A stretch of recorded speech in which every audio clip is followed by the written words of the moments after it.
কথা চিন্তা করে আমি আর কোনো বিয়া করিনি, কারণ সৎ মা বাড়িতে নিয়ে আসলে আরো যন্ত্রণা বাড়বে। তাই এইসব ভেবে আর বিয়ে করিনি, কারণ তোদের মুখের দিকে তাকিয়ে আমি সারাটা জীবন কাটিয়ে দিব। বাবার কথা শুনে আমার কান্না চলে আসছিল। আমার বাবা তার নিজের সুখ খুঁজেননি, আমাদের সুখের জন্য বাবা সারাটা জীবন এভাবে কাটিয়ে দিল। আসলে এরকম বাবা হয় না এই যুগে, কিন্তু আমি যে ভাবনাটা ভেবেছিলাম সেটা আমি ভুল ভেবেছিলাম। জানি না সেটা ভুল না সঠিক। আমি পরদিন রাতে বাবার রুমে থাকতে চাইনি, কারণ রাতে বাবা নাক ডাকে। এটাও সমস্যা ছিল না, আমি বাবাকে পাশে রেখে মোবাইল দেখতে পারি না, আর সেই জন্য সিদ্ধান্ত নিলাম আজ থেকে আমি আমার রুমে একা ঘুমাবো। আমি পরদিন বাবাকে বললাম, বাবা আজ আমি একা একা আমার রুমে ঘুমাবো।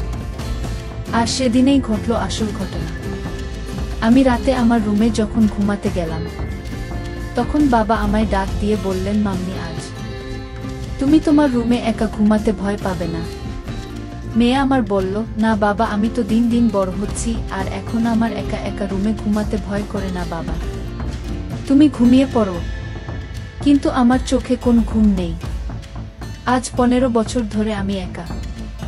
আমার স্ত্রী একটা রোড অ্যাক্সিডেন্টে মারা যায়। আমার স্ত্রী দেখতে অনেক সুন্দরী ছিল। আমার তো মন চায় অনেক কিছু করার।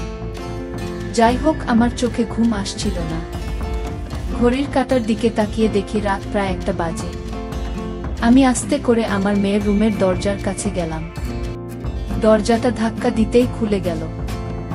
আমার মেয়ে হয়তো দরজাটা ভিতর থেকে লক করতে ভুল গেছে। আমার আর কষ্ট হলো না। আমি রুমের ভিতর ঢুকলাম। আমার মেয়ের দিকে তাকিয়ে দেখি কত শান্তির ঘুম ঘুমাচ্ছে। মনে হচ্ছে নিষ্পাপ একটা মেয়ে। তাকে ড্রিম লাইটের আলোতে অনেক সুন্দর দেখা যাচ্ছিল, ঠিক তার মায়ের মতো।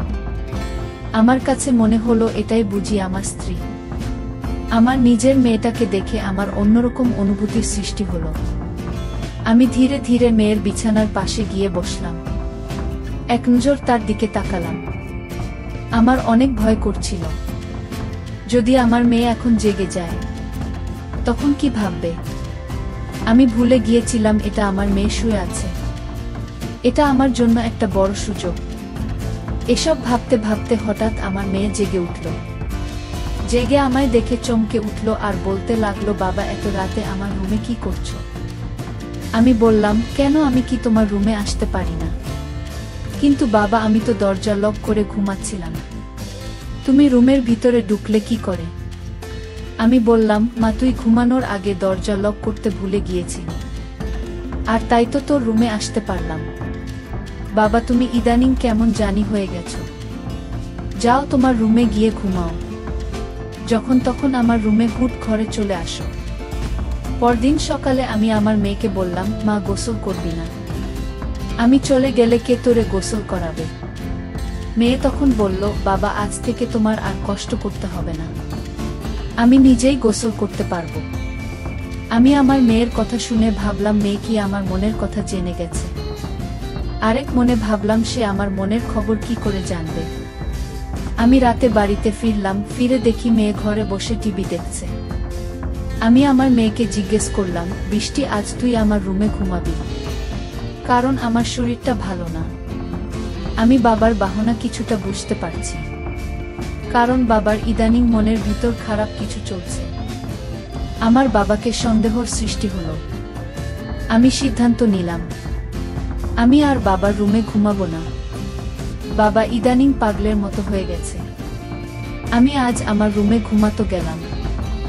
রাতের শরীরটা ক্লান্ত ছিল, তাই আজ সকাল সকাল ঘুমিয়ে পড়েছিলাম। রাত যখন গভীর হলো, আমি অনুভব করলাম আমার রুমে কে যেন প্রবেশ করছে। আমার সাথে অদ্ভুত আচরণ করার চেষ্টা করছে। আমি যখন বুঝতে পারলাম, আমি ঘুম থেকে উঠে বাবাকে দেখতে পাইলাম। আমি বাবাকে বললাম, বাবা এত রাতে আমার রুমে কেন আসলে?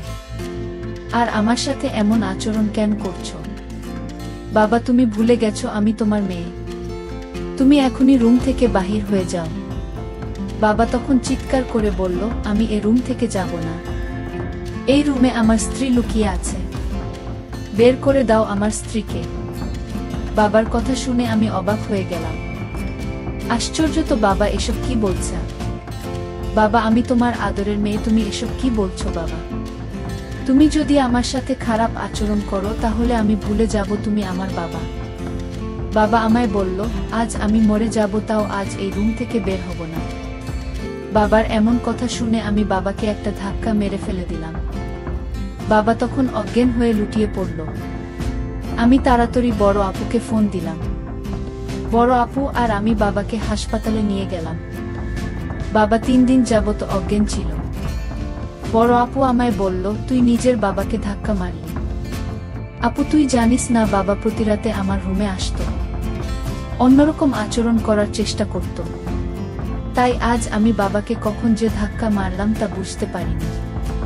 বাবার যখন জ্ঞান ফিরল, ডাক্তার বলল, আপনার বাবা পাগল হয়ে গিয়েছে, ওনার ব্রেন নষ্ট হয়ে গিয়েছে, আর তাই আপনার সাথে এরকম খারাপ করত।